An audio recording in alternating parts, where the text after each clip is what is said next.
So let me ask you a question. Mhm. So like characteristics, like a lot of things, they always kind of bleed over into other things. But part of being a narcissist, I'm just asking, wouldn't it be like something that you just do, like one thing would stick out more than another that would make you a narcissist?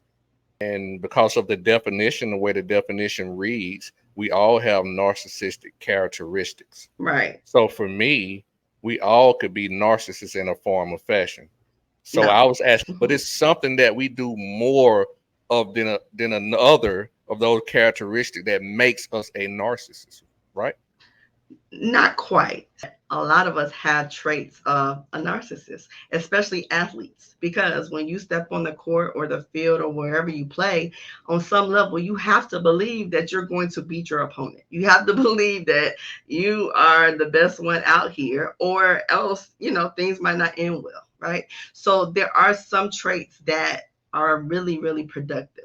Most times when people look up the definition, I'm pretty sure it's going to give you the traits or the behaviors. And again, with mental health, with any of these things that we talk about, it is way more involved than just a checklist. It really is, because if that was the case, then you're right. All of us would be narcissists, and it just doesn't work like that.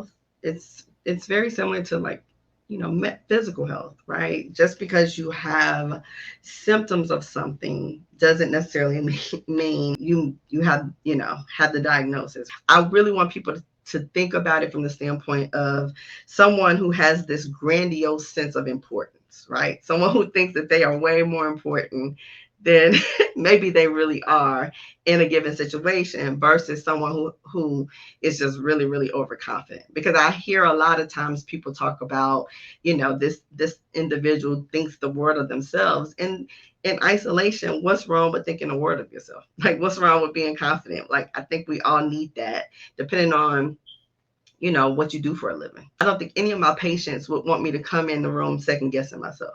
I think every last one of my patients want me to come in knowing that I know what I know, and that I'm great at what I do. So on some level, it's not just about how confident or how great your self-esteem is.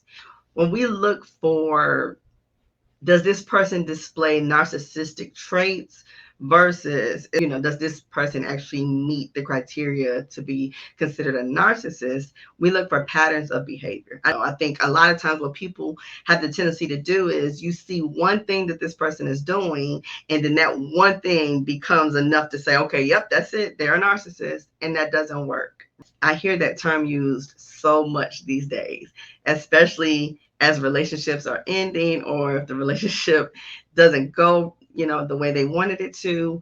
People are so quick these days to call somebody a narcissist. If this person, I feel like anytime this person does something that actually may be in the betterment for themselves and maybe not someone else, now they're a narcissist, because they're possibly doing what's best for them, which doesn't necessarily line up with, what someone else might want you to do. Personality traits, most times they actually cross over into multiple settings. So anytime we're looking for, specifically like narcissistic or borderline or any type of personality type stuff, one of the hallmark things we're looking for is a pervasive pattern of And what you behavior. mean by Pervasive.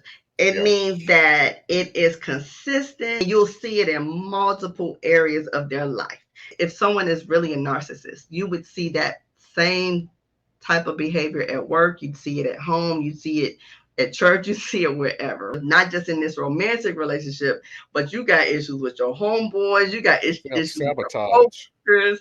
You got issues with the neighbors. Like everywhere you go, there's some type of issue that arises, right? So then you're like, now you're looking at, okay, this is more than just traits. This is more than just symptoms. Like, just know that only 1% of the population would actually truly meet the criteria for narcissistic personality disorder. And